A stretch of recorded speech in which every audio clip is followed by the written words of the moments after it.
नमस्कार दोस्तों, आप सबका स्वागत है। और आप सभी को पता है कि आज भारत पाकिस्तान का जो युद्ध चल रहा था, भारत पाकिस्तान ने युद्ध विराम की घोषणा कर दी है शाम को।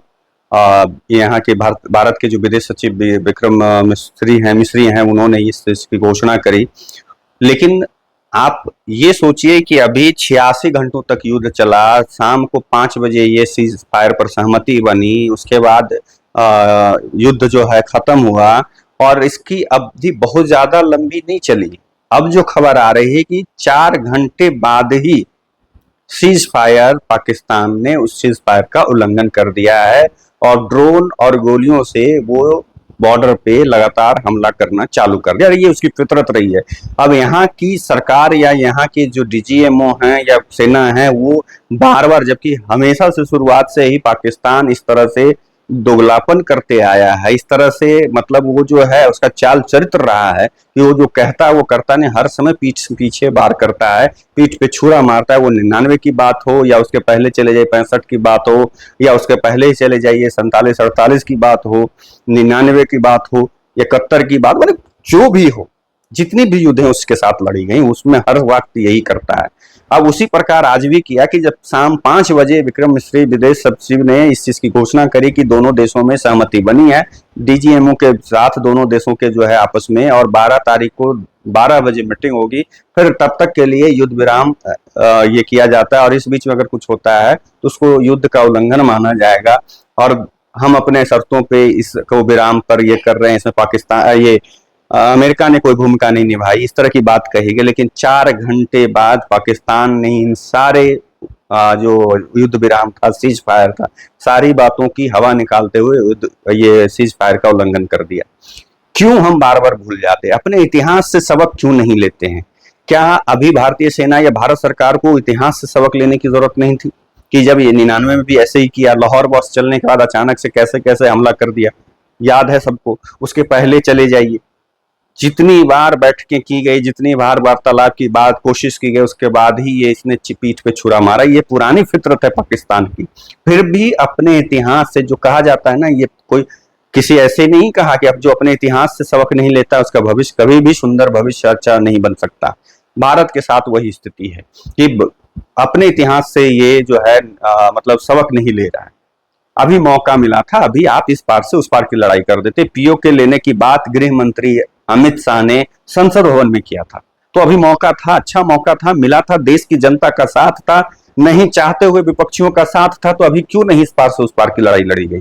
क्यों डीजीएमओ ने इस बात का बने बिना सोचे समझे अगर निर्णय, मैं हो सकता है इसके लिए मुझे गालियां भी मिल सकती है कि आप सेना पे सवाल कर रहे हैं, मैं सेना पे सवाल नहीं कर रहा, उसकी फितरत जो रही है उसके ऊपर मैं कह रहा हूं कि सरकार इस चीज से क्यों नहीं सबक ली थी कि हाँ ये फिर से पलटेगा, और वो पलट गया। और अगर आप अमेरिका के दबाव में नहीं आया, ये भी सवाल उठता है कि अगर आप अमेरिका के दबाव में नहीं थे तो आपके 5 बजे की घोषणा से 1 घंटा पहले अमेरिका के राष्ट्रपति ट्रंप ने अपने ट्विटर हैंडल से कैसे कह दिया कि दोनों देशों में सीज फायर पे बात बन गई, सहमति बन गई? ये सवाल करा करता है।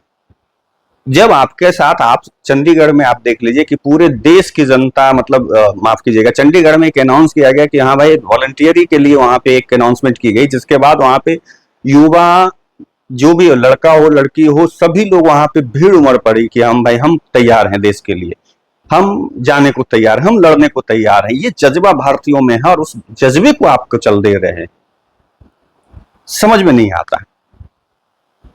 और फिर देखिए अभी जो आ रहा है खबर कि अखनूर, राजौरी, आरएसपुरा, मतलब इन सब जगहों पे जो है, इसके अलावा बारामूला जिले में एक संदिग्ध ड्रोन द्वारा भी हमला हुआ है।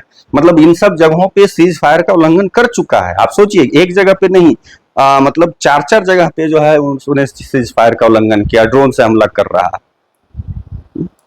वो उकसा रहा है, फिर से उकसा रहा है, और बार बार उसका आदत है, पहले हाथ जोड़ेगा, माफी मांगेगा, बोलेगा भाई करो, बंद करो, बंद करो, पीछे से जैसे ही इधर मुड़ता है पीछे से ढेला मारने का काम करता है। ये सब दिन उसका स्थिति यही रहा है।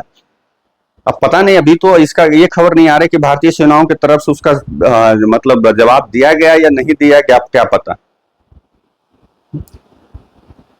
अभी जो आप ये ऑपरेशन सिंदूर आपने चलाया था, इसको जारी रखना था। आज देश की जनता आपसे उम्मीद कर रही थी, अब जो सोशल मीडिया पे जो नेहा सिंह राठौर जैसे लोग, टुच्चे टाइप के लोग जो हैं, ध्रुव राठी हो गए, रवीश कुमार हो गए, पुण्य प्रसून वाजपेयी हो गया, अभिसार शर्मा, अरफा खानम, विनोद कापरी, अशोक कुमार पांडे जैसे लोग, विनोद एक और है उनका नाम मैं भूल रहा हूँ, इन लोग जैसे लोग जो एक एजेंडा के तहत काम कर रहा था कि हाँ भाई पहले कहा वार करो, बदला लो बदला लो, अब बहुत बदला लेने की बात आई तो कहने लगा से नो वार, से नो वॉर। और जब ये भी हो गया कि भाई चलो युद्ध विराम होता है तो कह रहा है एक थी इंदिरा गांधी, तो आपने उन लोगों को मौका दिया कि वो कहे कि हाँ एक थी इंदिरा गांधी।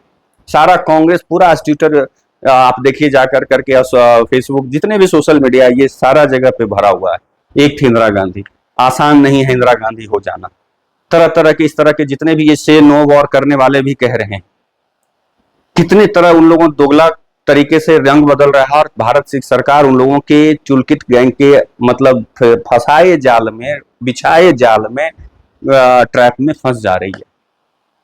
माकूल जवाब देने की बारी थी भारत सरकार की, क्योंकि आपने आगे बढ़कर कुछ नहीं किया था।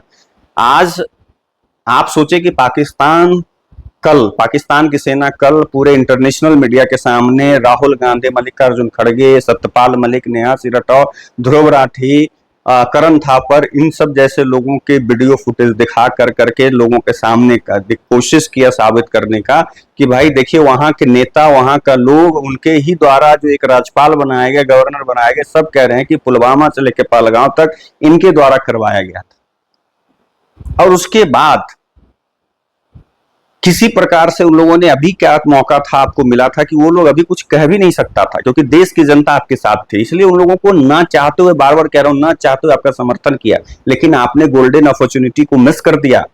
मोदी गवर्नमेंट ने गोल्डन अपॉर्चुनिटी को मिस कर दिया, ये समझना होगा। दूसरी चीज है कि भाई अभी नेहा सिंह राठौर ने कुछ दिन पहले वीडियो बनाया था कि मेरे घर से 12 लोग सेना में, इसलिए मुझे देशभक्ति का कोई सर्टिफिकेट ना बांटे। सेना में जाना, किसी के परिवार से अगर 10 लोग सेना में है तो जरूरी नहीं कि सभी लोग मतलब उसी विचारधारा के हो जाए। एक दो नालायक नेहा सिंह राठौर जैसे पैदा क्यों नहीं होता है? रावण तो पंडित था, उसके घर में एक से एक विद्वान लोग थे, लेकिन रावण क्या निकला? राक्षस हुआ ना। कंस क्या था? उसके घर में एक से एक लोग भरे हुए थे, वो क्या था? उसी प्रकार नेहा सिंह राठौर सेना में है तो तुम मतलब इसका मतलब तुम देशभक्त हो गए, ऐसा कोई जरूरी नहीं है, ये जरूरी नहीं है। इस तरह से कहने वाले बहुत सारे अभी सोशल मीडिया पे भरे पड़े हुए थे कि मेरे परिवार के इतने सारे लोग, जैसे विनोद कापरी बोला मैं बचपन से ये रहा हूं, मेरे घर के लोग इधर, मुझे कोई सर्टिफिकेट। अबे तुम भी सर्टिफिकेट मत बांटो किसी को, क्योंकि तुम नहीं जानते हो कि तुमको गालियों देने वालों में से कितने लोगों के परिवार बॉर्डर पे लड़ रहे हैं, कितनों के परिवार ने जान गंवाई, कितनों लोगों का परिवार जो आज भी जूझ रहा है, ये तुम थोड़ी जानते हो। जैसे तुमको कह रहे हो कि सर्टिफिकेट ना दे, तुम भी सर्टिफिकेट नहीं दो। और ये भी ध्यान देना होगा कि जितने लोग कह रहे हैं कि जिनके परिवार के लोग सेना में हैं, उनसे पूछिए वार का मतलब, उनसे इसका डर समझिए, दर्द समझिए, डर समझिए, ये सब कह रहा था। अभी जितने लोगों के है ना, हम लोगों के भी परिवार फौज में, हम लोग तो चाह रहे हैं कि हाँ इस पार की उस पार की लड़ाई होनी चाहिए। सिर्फ तुम कहोगे उससे होगा, तुम देश को ऑर्डर दोगे, तुम सरकार चला रहे हो, तुम सरकार को चलाओगे।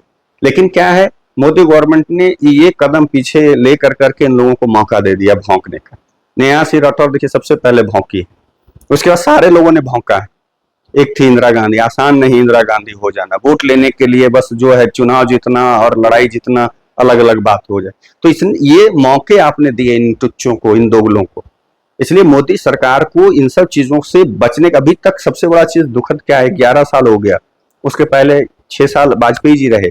भाजपा की जब भी सरकार रही है, कांग्रेस के बिछाए जाल में भाजपा की सरकार फंस ही जाती है। अलग बात है कि 3 टर्म इस बार मोदी जी रह गए, ये कुछ कुछ हद तक तोड़ने में कामयाब हुए, लेकिन पूरी तरीके से उसके टूलकिट गैंग को, उसके बिछाए जाल को, उसके जो तिकड़मबाजी है, जो उसके अंदर जो कमीनापंथी है, उसको ये खत्म नहीं कर पाते, उससे लड़ नहीं पाते। और भारतीय जनता पार्टी के जो आईटी सेल के प्रमुख हेमंत मालवीय को इमीडिएटली उसको जो है अपना मतलब इस्तीफा देना चाहिए कि वो इन सब नैरेटिव को ध्वस्त नहीं कर पाता है। वो रिपीट एंड रिपीट मोड पे वो अपना पोस्ट करता है, जो कि दुखद है। फालतू का पोस्ट, उससे कोई लेना देना नहीं। नैरेटिव जो सेट कर रहा है कांग्रेस, उसको तोड़ो। तुम नैरेटिव सेट नहीं कर सकते हो तो कम से कम नैरेटिव को तोड़ तो सकते हो, इतना तो तुम कर ही सकते हो। नहीं, बीच में अचानक से मतलब हंसुआ के ब्याह में खुरपी का गीत गाता है, ये तकलीफ होता है। अभी जिस तरीके से कुछ दिन पहले 2 दिन से वो पोस्ट किया है, अभी नहीं करना चाहिए था। मौका दिया कांग्रेस को, बोलने का। हो गया ना, मतलब अभी आपने देख लिया, अब फिर से मौका पाकिस्तान दिया आपको कि उसके ऊपर चढ़ कर करके पूरे तरीके से, अभी बलूचिस्तान आपके साथ है, उधर तालिबान जो है अफगानिस्तान का वो आपके साथ है, उन दोनों ने भी हमला कर रखा है, तो आप एक साथ कर दीजिए, आप पीओके ले लीजिए, बलूचिस्तान अपना ले ले, उधर तालिबान का जो अपना वो जिसको लेना है जो ले ले। ऊपर से अपने देश में उसका जो है गृह युद्ध की स्थिति फैली हुई है, इमरान खान को लेकर के बहुत तरह की अफवाहें उड़ रही, जिसके बाद से इमरान खान के समर्थक वहां पुलिस चौकियों में आग लगा रहे हैं, जगह जगह पे धावा बोल रहे हैं, तांडव मचा के रखा। तो यहाँ की सरकार, अभी मौका था कि आप उसको टुकड़ों में विभाजित कर देती। देश की जनता भी आपको हाथों हाथ ले रही थी, आपके लिए लड़ रही थी, आपके लिए सोशल मीडिया पे खुद लड़ाई लड़ रही थी इन यासीन जैसे दोगलों के साथ, रवीश कुमार जैसे दोगलों के साथ।